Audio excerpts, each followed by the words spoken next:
നിനക്കെന്താണ് പ്രത്യേകത? നീയും കൊടുത്തേ പറ്റൂ. ഞാനൊരു പാവമാണ്. ദയവായി ഇതെടുക്കരുത്. ദയവ് ചെയ്ത് ഇതെന്നിൽ നിന്ന് വാങ്ങരുത്. എനിക്കിതൊന്നും അറിയണ്ട. ഒരു ഒഴിവ് കഴിവില്ല. നീ കൊടുത്തേ പറ്റൂ. അയ്യോ, ഞാനൊരു പാവമാണേ. എന്നെ പ്രധാനിയുടെ അടുത്തേക്ക് കൊണ്ടുപോകരുതേ. ഇവനെ പ്രധാനിയുടെ അടുത്തേക്ക് കൊണ്ടുപോകൂ.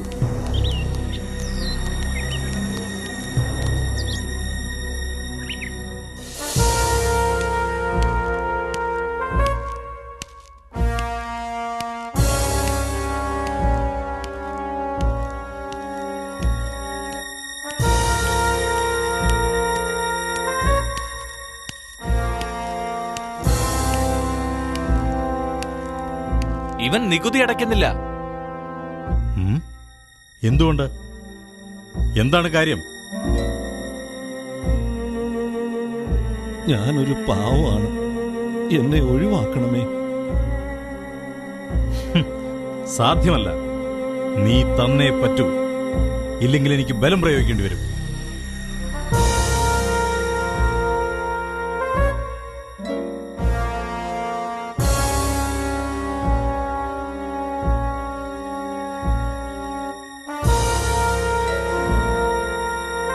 ഇതെന്റെ ആകെ അവശേഷിക്കുന്ന സ്വത്താണ്. ആഹാരം വാങ്ങാനുള്ളതാണ്. എന്റെ കയ്യിൽ മറ്റൊന്നുമില്ല. ദയവായി അത് തിരിച്ചു തരണമേ. ദയവായി അതെടുക്കരുത്.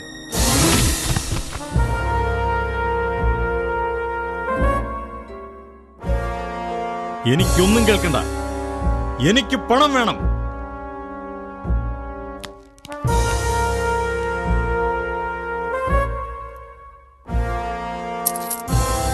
സക്കേവൂസ്, നീ ചെയ്യുന്നത് ശരിയല്ല. നീ ദൈവത്തിനെതിരായി പ്രവർത്തിക്കുന്നു. യേശു പറഞ്ഞത് എന്താണെന്ന് നീ കേട്ടിട്ടില്ലേ? യേശുവോ? അവൻ ആരാണ്? എനിക്ക് അവനെയും അറിയില്ല, അവന്റെ വാക്കുകളും അറിയില്ല. അവൻ പറഞ്ഞു, ധനവാൻ സ്വർഗരാജ്യത്തിൽ പ്രവേശിക്കുക എത്ര ദുഷ്കരം. എന്തുകൊണ്ട്? ധനികൻ സ്വർഗരാജ്യത്തിൽ പ്രവേശിക്കുന്നതിനേക്കാൾ എളുപ്പം ഒട്ടകം സൂചിക്കുഴയിലൂടെ കടന്നു പോകുന്നതാണ്. എന്ത്? യേശു അങ്ങനെ പറഞ്ഞു? അങ്ങനെയെങ്കിൽ എങ്ങനെ സ്വർഗരാജ്യത്തിൽ പ്രവേശിക്കും? പക്ഷേ മനുഷ്യർക്ക് അസാധ്യമായത് ദൈവത്തിന് സാധ്യമാണെന്ന് കൂടി യേശു പറഞ്ഞിട്ടുണ്ട്.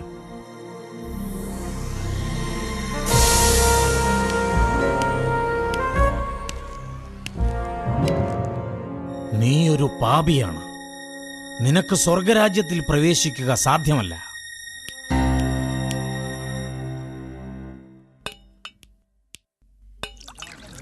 യേശുവേ, ദാവീദിന്റെ പുത്ര, ഞങ്ങളിൽ കനിയേണമേ. എന്താണ് സംഭവിക്കുന്നത്? നിങ്ങൾ കേട്ടില്ലേ? യേശു നമ്മുടെ പട്ടണത്തിൽ വന്നു. എന്താണ് ഈ മനുഷ്യന്റെ പ്രത്യേകത? എല്ലാവരും യേശുവിനെ കുറിച്ച് പറയുന്നു. എന്താണ് എല്ലാവരെയും യേശുവിലേക്ക് ആകർഷിക്കുന്നത്? അയാൾക്ക് എന്നേക്കാൾ കൂടുതൽ സമ്പത്തുണ്ടോ? യേശു, അദ്ദേഹം ദൈവമാണ്. അവിടുന്ന് ഈ ലോകത്തിലെ മുഴുവൻ സ്വർണത്തിനും സർവ്വസമ്പത്തിനും ഉപരിയാണ്. അദ്ദേഹം ജെറിക്കോയിൽ എത്തിയിട്ടുണ്ട്. നമ്മുടെ വീടിന്റെ മുമ്പിലൂടെ കടന്നു പോകുന്നു. എല്ലാവരും ആകാംക്ഷയോടെ അവനെ കാണാൻ കാത്തു നിൽക്കുക. ഈ യേശു യഥാർത്ഥത്തിൽ ദൈവമാണോ? എങ്കിൽ എനിക്കും അവനെ കാണണം.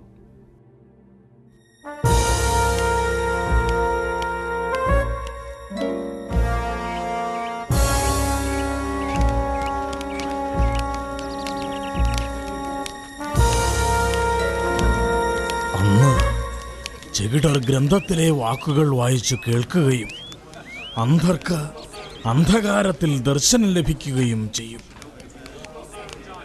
ശാന്തശീലർക്ക് കർത്താവിൽ നവ്യമായ സന്തോഷം ലഭിക്കും.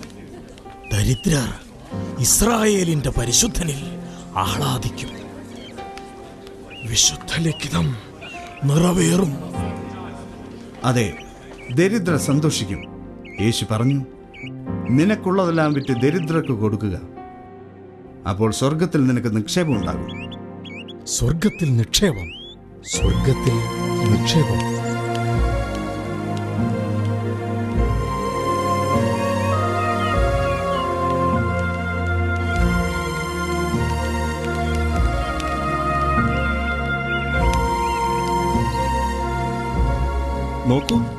അതാ സക്കേവൂസ്, മുഖ്യ ചുങ്കക്കാരൻ. അവനും യേശുവിനെ കാണാൻ വന്നിരിക്കുന്നു. യേശുവിന്റെ അടുത്ത് അവനെന്താ കാര്യം?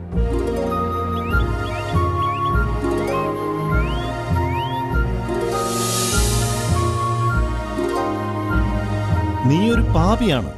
നിനക്ക് യേശുവിനെ കാണാൻ അവകാശമില്ല. ദൂരെ പോകൂ.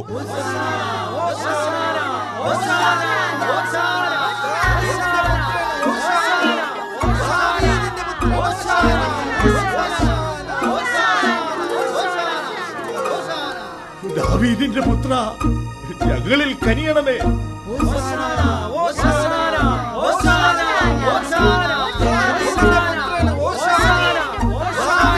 ഹോശാന, ഹോശാന, ഹോശാന.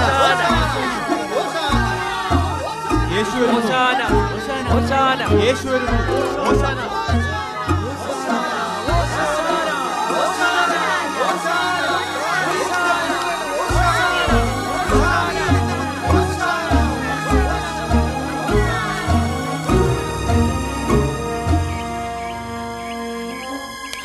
ഇവൻ എങ്ങോട്ടാണ് ഈ ഓടുന്നത്?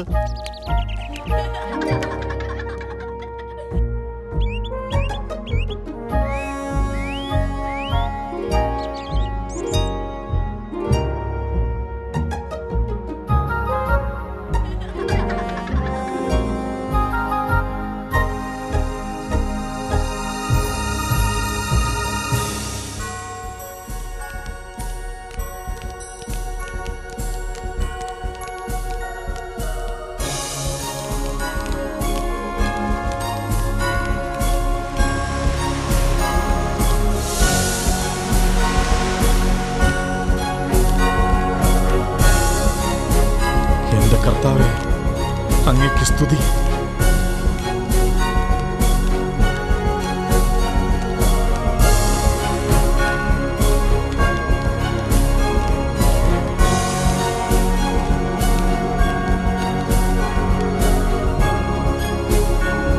അവൻ എന്താ നിന്ന് കളഞ്ഞത്? എനിക്കറിഞ്ഞുകൂടാ. നമുക്ക് നോക്കാം.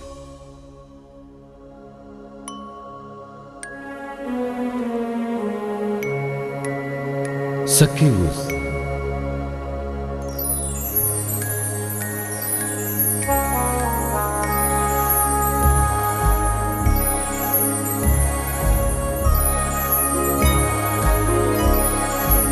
സക്കേവൂസ്, വേഗം ഇറങ്ങി വരിക. ഇന്ന് എനിക്ക് നിന്റെ വീട്ടിൽ താമസിക്കേണ്ടിയിരിക്കുന്നു.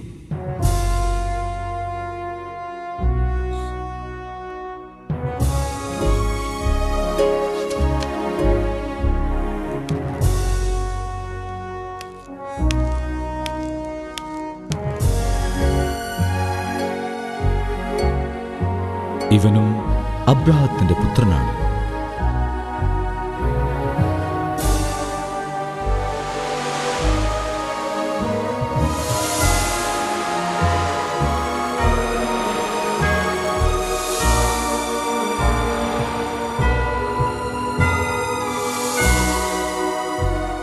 എന്താണിത്? കർത്താവേ, എന്റെ വീട്ടിലേക്ക് വന്നാലും നീ എന്റെ വീട്ടിൽ വരുന്നത് എനിക്ക് വലിയ സന്തോഷമാണ്.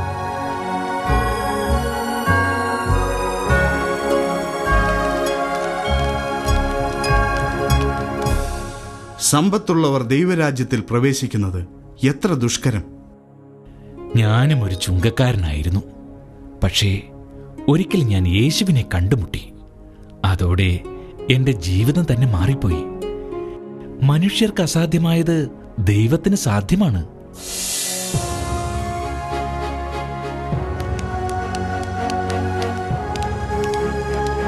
എന്റെ കർത്താവായ ദൈവമേ, അങ്ങ് ഞങ്ങളുടെ വീട്ടിൽ വന്നത് ഞങ്ങളുടെ ഭാഗ്യമാണ്.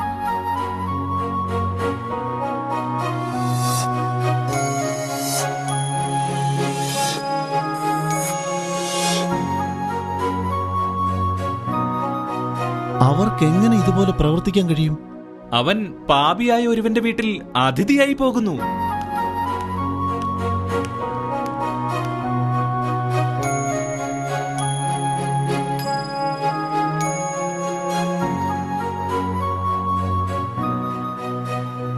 ഒരു വൃദ്ധന് രണ്ട് യജമാനന്മാരെ സേവിക്കുവാൻ സാധിക്കുകയില്ല. ഒന്നുകിൽ അവൻ ഒരുവനെ ദ്വേഷിക്കുകയും മറ്റവനെ സ്നേഹിക്കുകയും ചെയ്യും, അല്ലെങ്കിൽ ഒരുവനോട് ഭക്തി കാണിക്കുകയും മറ്റവനെ നിന്ദിക്കുകയും ചെയ്യും. ദൈവത്തെയും ധനത്തെയും ഒന്നിച്ചു സേവിക്കുവാൻ നിങ്ങൾക്ക് കഴിയുകയില്ല.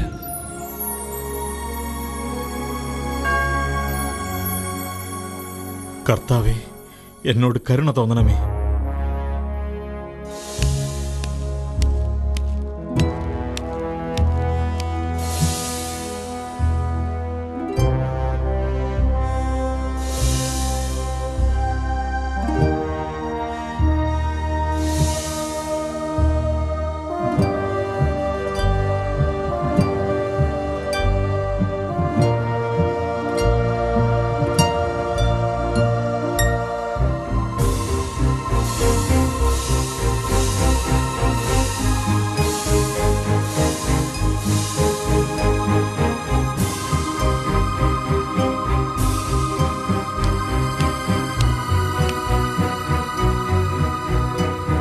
എന്റെ എല്ലാ തെറ്റുകൾക്കും ഞാൻ ക്ഷമ ചോദിക്കുന്നു.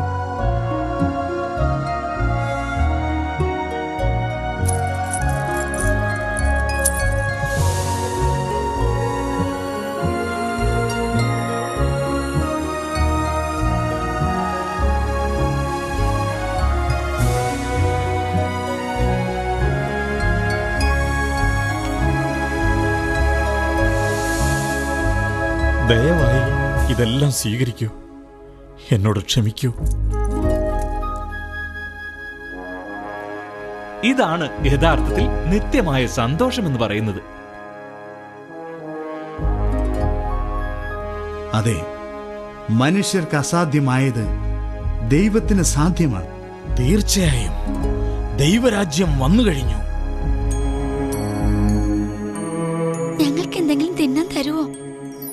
വരൂ, നിങ്ങൾക്ക് ആവശ്യമുള്ളിടത്തോളം ഇവിടെ നിന്ന് തിന്നുകയും കുടിക്കുകയും ചെയ്തോളൂ.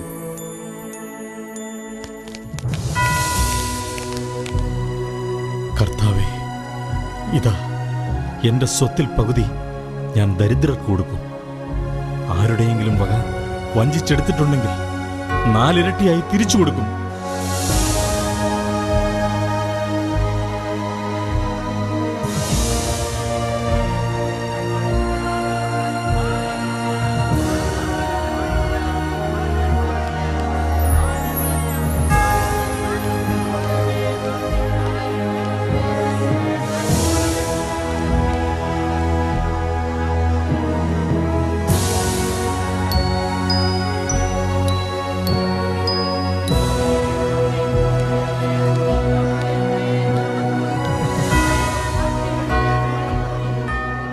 ഇന്ന് ഈ ഭവനത്തിന് രക്ഷ കൈവന്നിരിക്കുന്നു. ഇവനും അബ്രാഹത്തിന്റെ പുത്രനാണ്. നഷ്ടപ്പെട്ടു പോയതിനെ കണ്ടെത്തി രക്ഷിക്കാനാണ് മനുഷ്യപുത്രൻ വന്നിരിക്കുന്നത്.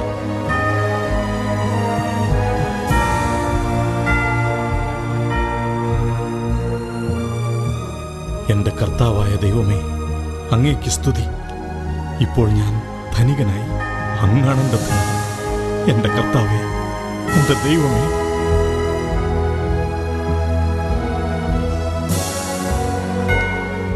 നിങ്ങൾ ആദ്യം അവിടുത്തെ രാജ്യവും നീതിയും അന്വേഷിക്കുക. അതോടൊപ്പം മറ്റുള്ളവയെല്ലാം നിങ്ങൾക്ക് ലഭിക്കും. ഒരു പുതിയ രാജ്യം സ്ഥാപിക്കാൻ അവൻ വന്നു. ഒരു പുതിയ ഭൂമിയും ഒരു പുതിയ ജെറുസലേം.